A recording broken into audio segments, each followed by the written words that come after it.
Hey everybody, I'm Lori Rudiman. Welcome to Punk Rock HR. My guest today is Larry Ingrassia. He's a former journalist and editor turned author of a book called Billion Dollar Brand Club: How Dollar Shave Club, Warby Parker, and Other Disruptors are Remaking What We Buy. This conversation covers the online brands that you know with billion-dollar valuations. We also talk about customer experience as a key differentiator for many of these brands. And finally, we talk about COVID-19 and how it may or may not change our shopping habits. So if you're like me and you've ever purchased something from Away Luggage or Casper Mattress or even Warby Parker, I think you're going to enjoy this conversation with Larry Ingrassia on this week's Punk Rock HR.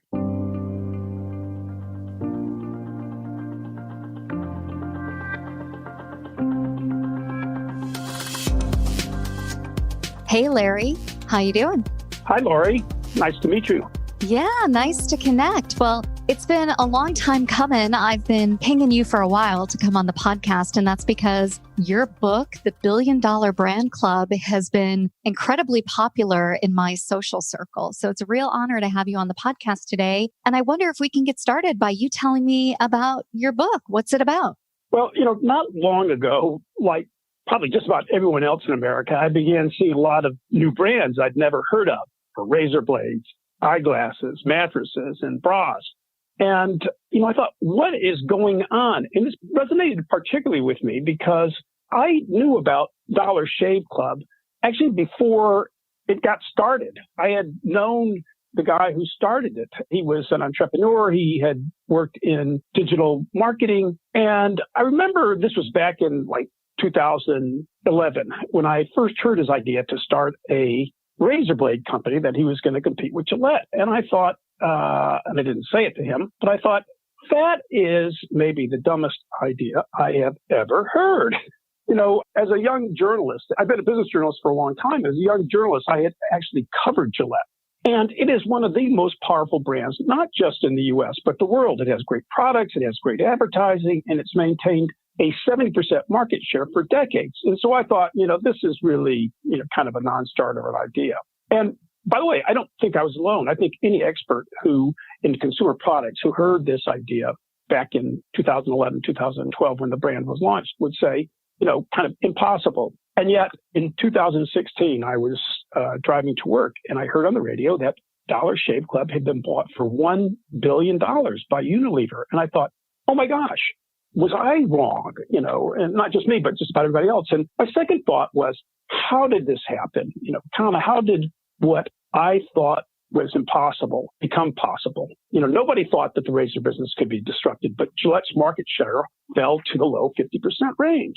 And so I started reporting about that. And of course, as I mentioned, I knew that there were a lot of other brands that had been launched in the interim. And it just made me wonder, what is going on here? I was just curious about it as a business journalist who's watched this world for a long time and was surprised at the explosion of new brands. Well, Larry, one of the things that really resonates with me is that consumers are different today than they were even a decade ago. So I'm wondering if you can talk about that. How are we shopping in 2020, even before COVID and with it? What's different about us? Well, I think the world has changed a lot. In fact, that's a key to these brands being able to launch and be successful. It would have been hard to imagine these brands coming along 10 or 15 years ago. And it was a change in technology, which, of course, consumers embraced, that made this possible. You no longer had to build an expensive factory. You could find a supplier, usually in Asia, but you could get it in other places too, to make the product for you. You didn't need a huge television or radio advertising budget.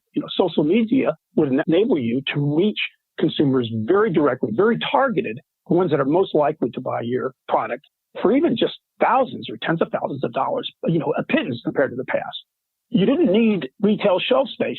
Back in 2005, 2010 even, you would have to go to a retailer and, kind of on bended knee and say, will you carry my product? And they would probably say, why do I need it? I have Gillette and Schick. I don't need another razor. But the internet has unlimited shelf space. So all of a sudden you can bypass the retail chain. Finally, there's been this huge revolution in logistics. You could ship directly to the customer at home quickly and cheap. So all these came together at a time when a lot of consumers of these products were ready for them. A lot of young people they like to do things in different ways. They were seeing these products on their phones and they said, hey, let me try it. I'm willing. I'm not bound and connected to the products that my parents long bought.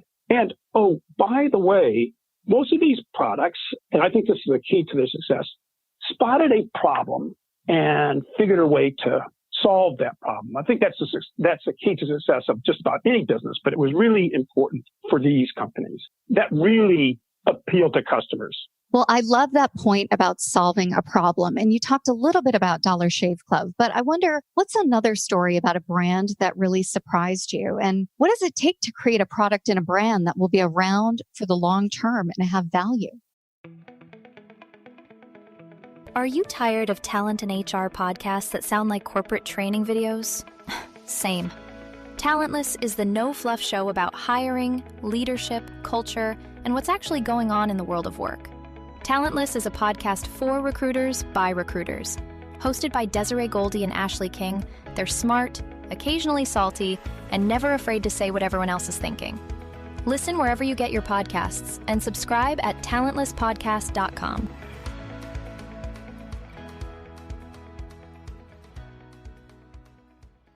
Yeah, again, I think all of it is saying, hey, most of these founders, and they were young founders, spotted a problem. Often it had to do with something they had encountered themselves. For Michael Dubin, the founder of Dollar Shave Club, it was, hey, kind of razors are awfully expensive and it's inconvenient to buy them. You go to a store and often you have to ask the clerk to unlock it from a glass case. You wanted to buy a mattress? Well, it's a pretty miserable experience. You go into a mattress store. First of all, they're expensive. There's this huge array of mattresses. You're confused. The salesperson stalks you around the store and then tries to upsell you to the most expensive one. You get it at home. You don't like it. You want to return it. And he says, hey, sure. There's a 20% restocking fee and you have to pay for the shipping. And you find just about all of these categories, there was something about that where there was a problem. Customers were frustrated, and these brands took advantage of that. And so I think the key to success and long-term success of these brands is to find something that is going to endear them to their customers and solve a problem that their customers have. In some cases, it might be that product seems awfully high priced. But in other cases, it might be something like fit and convenience. Third Love Bra Company, another great example, has been very successful.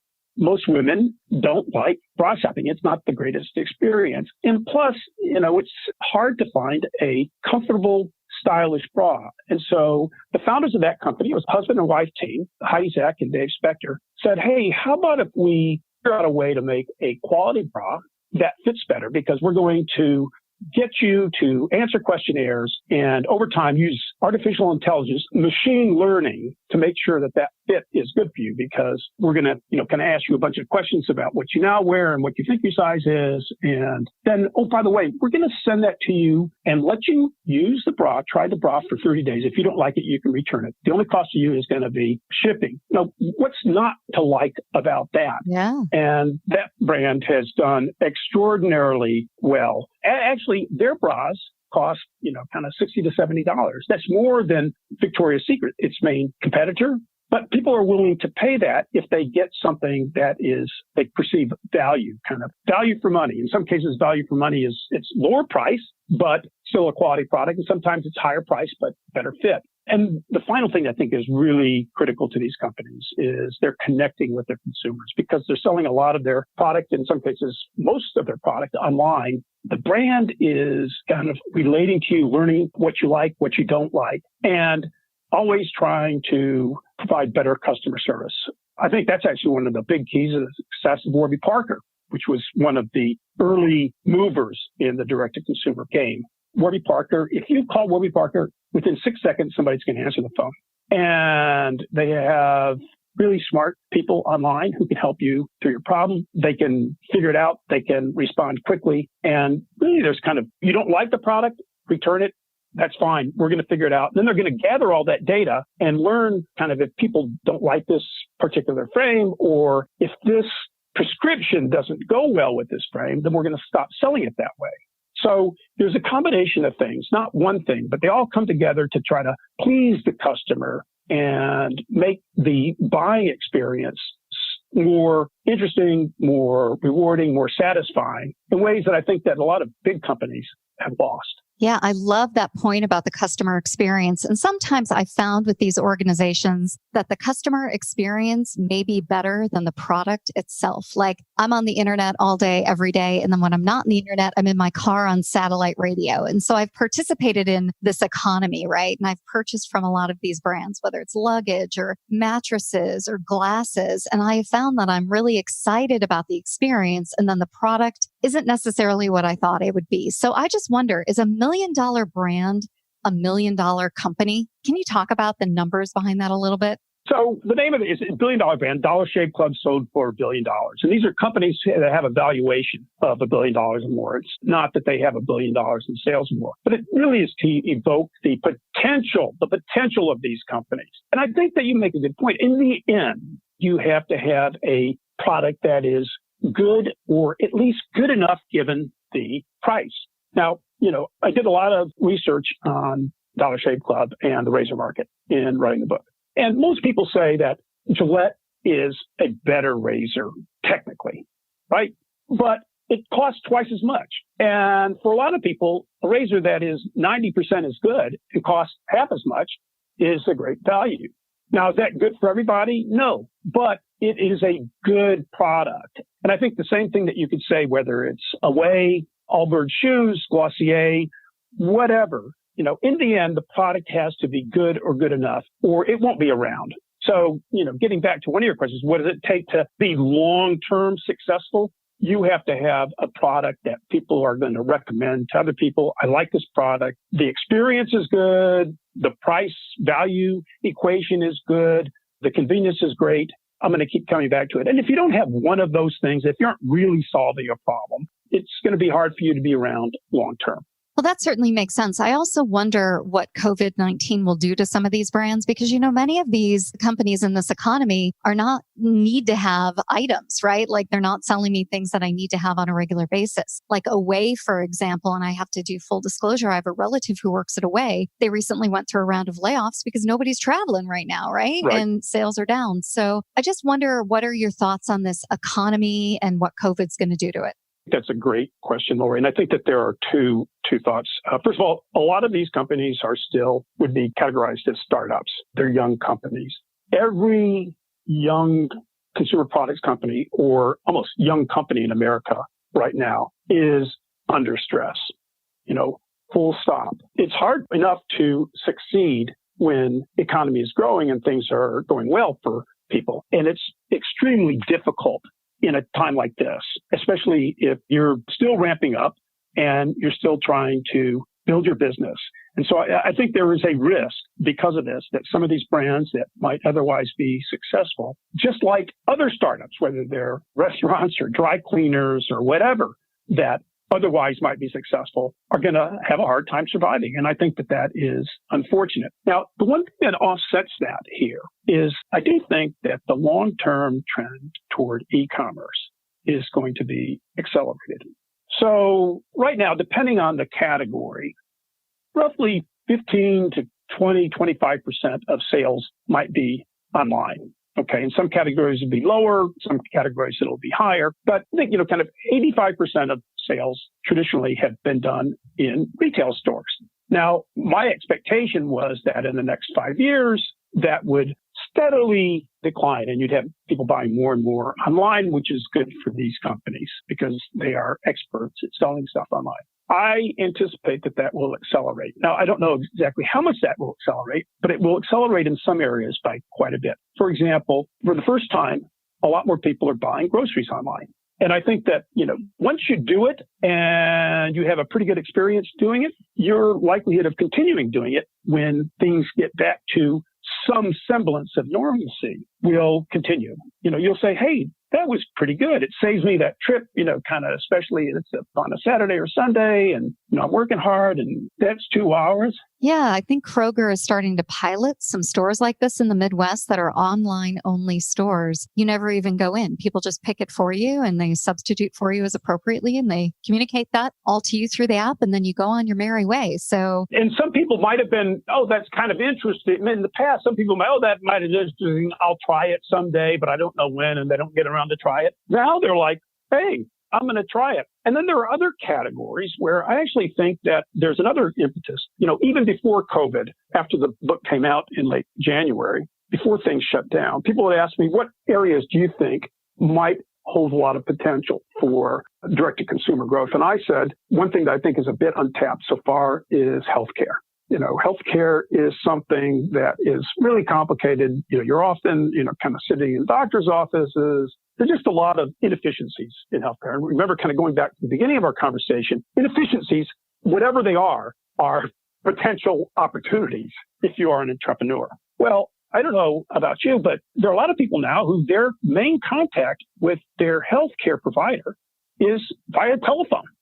They're talking to nurses or doctors or whatever. Tell me your symptoms. So once people become really comfortable with telemedicine, is the name for it. Once people become comfortable, they're going to start embracing that. And that's going to be a more efficient and convenient way of delivery of certain types of medical care services. And so I think one of the lasting things of COVID is going to be an acceleration in some areas of the trend toward providing services and products online. If that is, some of these companies can survive. Although I will say, I think that if they don't survive, the barriers to entry are low enough now that, you can have startups begin to launch again in the future, greenfield, as it were. Another small caveat is supply chains. A lot of these companies get products, just as many consumer product companies, even the biggest consumer product companies, get their goods made in Asia. Are supply chains going to change? Are companies going to need to diversify their sources? And I think the answer is yes, probably unequivocally yes. Some of those that we'll have to find in the U.S., but that'll take a while to build up and it'll maybe hamper some of these companies. But I think that you're right in asking, kind of, is COVID going to change the world that we live in and the way that a lot of these businesses operate? Yes.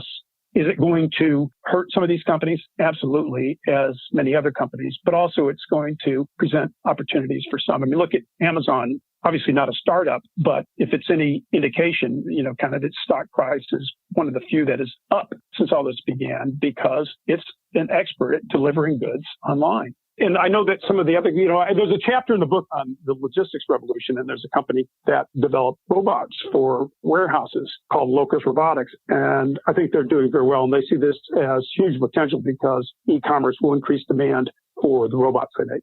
I wonder, as you're talking about this continual pattern of disruption, like disruption is actually not as disruptive as we think it is because it happens all the time over and over again. And like, shame on us for not figuring it out, right? But this is the new normal. But what tends to happen, which I find so fascinating with these brands, is that a brand will come in and disrupt the marketplace and then it's bought out by the prevailing brand within that category, So whether it's Ben and Jerry's getting bought out by Unilever or Dollar Shave Club being purchased, right? They disrupt the market and then they're immolated by it. I don't know. What do you think about that? Hey, I'm Katie Van Horn. And I'm Jackie Clayton. We're your hosts of the Inclusive AF podcast, where we take on DEI, leadership, and HR without all the corporate fluff. That's right. We've got decades of experience, a lot of opinions, and zero tolerance for performative anything. Every week, we dig into what it really takes to build inclusive workplaces with honesty, strategy, and a few side eyes. We'll talk about the tough stuff, power dynamics, privilege, what's broken in the system, and how we can all do better. And don't worry, it's not all heavy. We bring receipts, laughs, and real talk from people actually doing the work. Think of it as your weekly dose of truth, tips, and a little tea to help you lead with intention and show up for your people. So if you're ready to push past the buzzwords and get into the actual work of inclusion, you're in the right place. So subscribe to the Inclusive AF podcast. New episodes drop every week. Catch us on Spotify, Apple, or wherever you get your podcasts.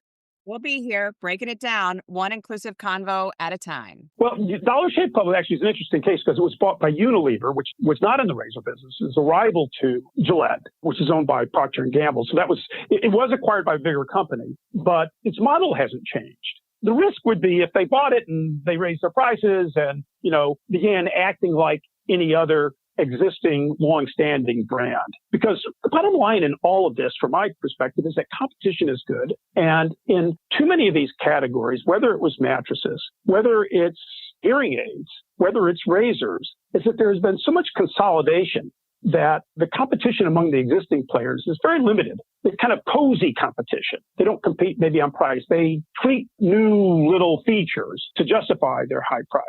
But all of a sudden you have these newcomers come in and they change the terms of competition. They say, we're not going to compete on your grounds. We're going to compete on our own grounds. And that's why many of them have been so successful. Because if they had tried to compete with Gillette on Gillette's grounds, they wouldn't have succeeded.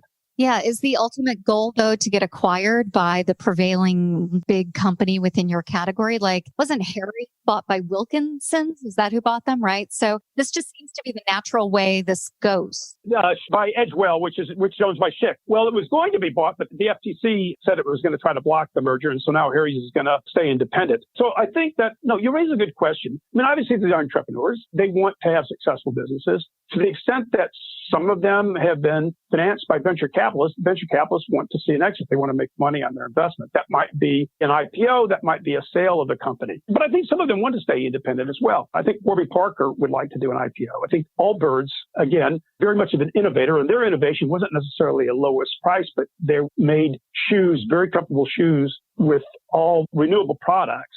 So these companies, there might be several outcomes, but what's important, I think, is that they continue to operate in a way that tries to address the problems that their founders saw existed in the market. Whether they're subsumed or not, or whether they become public companies, in one way or the other, that's what's important. Yeah. And I would argue that if they stop doing that, because the barriers to entry are lower than they were before, somebody else can come in and do that. So if Dollar Shave Club started raising its prices to the level of Gillette, and if Harry's did, that would create an opening for the next entrepreneur to say, right. Hey, you're just like the other guys. Now, that would have been really hard. Yes. I mean, it's true. That would have been really hard 10 or 15 years ago. But now it's easier because of all the trends, the way that the technology has leveled the playing field and lowered the barriers of entry. And I think that is maybe the enduring importance of the direct-to-consumer brand revolution. Well, I think there's a lot of this actually happening in the B2B space. There are these big, fintech and work tech companies. And then you have these upstart companies that are really trying to make traction in the world of work through rogue adoption or lowering their price or offering a different customer experience. So I wonder if you see any parallels from B2B to B2C and any lessons that you think would be applicable in the B2B market. Yeah, and I think the broad lessons, and you mentioned them, Lori. So any entrepreneur should ask himself, is there something about the way this industry operates that customers don't like, that frustrates customers? And often you can know that from personal experience, right? And if so, what is the way to fix that? Can I make the product better in some way? By better, it might mean a lower price, or it might mean, kind of a better quality, or features that are appealing to enough customers. So can I make the experience better? They can be large categories. There also can be niche categories. If you look at, one of my favorite startups in direct-to-consumer brand space is in eyeglasses. So there's a company called Lensable. Really interesting. I don't know that it can be a big company, but it's interesting. So let's say that you bought a pair of really nice frames a couple of years ago. You need a new prescription, and you go back to the optician and say, hey, can you just give me new lenses? And they look at you like you're kind of crazy. I really want to sell you new frames because I'm going to make money, kind of by selling you that too. So Lensable says, basically, you send us the frames, send us your new prescription, we'll put in the new lenses and send it back to you. I mean, it's a kind of a brilliant idea. What's basically an entrepreneur recognizing a problem, recognizing something that frustrates people. And to me, that's a consumer example, but it's exactly the same in B2B. What is it that people in this marketplace want that they're not getting right now? And I think if you look at it in that way and try to think outside the box a little bit, interestingly, almost all the founders of these companies in my book didn't have anything to do with the business before they got into it. You know, Michael Dubin knew nothing about razors. The founders of Warby Parker were actually MBA students at the Wharton School of Business at Penn. And they just thought, you know, hey, there's got to be a better way to do this. Similarly, the founders of Third Love. It actually, you might think, well, that's a disadvantage, right? You don't know anything about the business. Well, I see it's an advantage because it helps you think outside the box. You're not constrained by conventional wisdom. You're not constrained by saying to yourself, oh, we can't do it that way because, well, it's never been done that way. Well, maybe if it's never been done that way, that's the opportunity. And I would say, again, that is just as true in B2B as B2C, that start by asking, what can I do that's not available now that is going to solve a problem that customers have? And if you start with that thinking, as opposed to what am I going to do exactly the way that it's done by somebody else, you're not going to succeed. You're much more likely to succeed if you start with, what am I going to bring to this business that nobody else does? Larry, as we wrap up this conversation, why don't you tell us what's the lasting message with your book and what do you hope readers learn? Well, I think there are kind of two things. One, dream big if you're an entrepreneur. You know, what might seem impossible to a lot of people, you have to say, I'm going to make possible. And the second thing I would say, even if you aren't an entrepreneur, there are lessons to be learned from the successes of these entrepreneurs. If you are working for any company and say to your boss, you know what, I think I've seen a problem and I think I have a way that we can address that problem or get around that problem or solve that problem, your boss is going to love you. That's especially true now in the current environment. So, you know, even if you're a big company, try to think like an entrepreneur to kind of address problems and fix problems. And you're going to be much more valuable to your company. And, you know, it's going to make your job a lot more enjoyable too.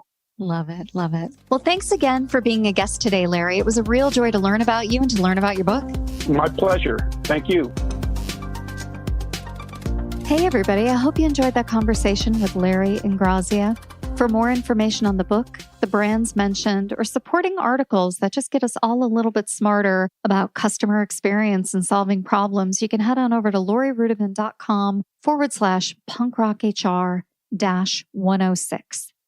This week's Punk Rock HR was produced by Danny Osmond and his team at Emerald City Productions. I know many of you want a podcast. If you want free resources, you want to kickstart your podcasting career, head on over to emeraldcitypro.com. Now that's all for today, and I hope you enjoyed it. We'll see you next time on Punk Rock HR.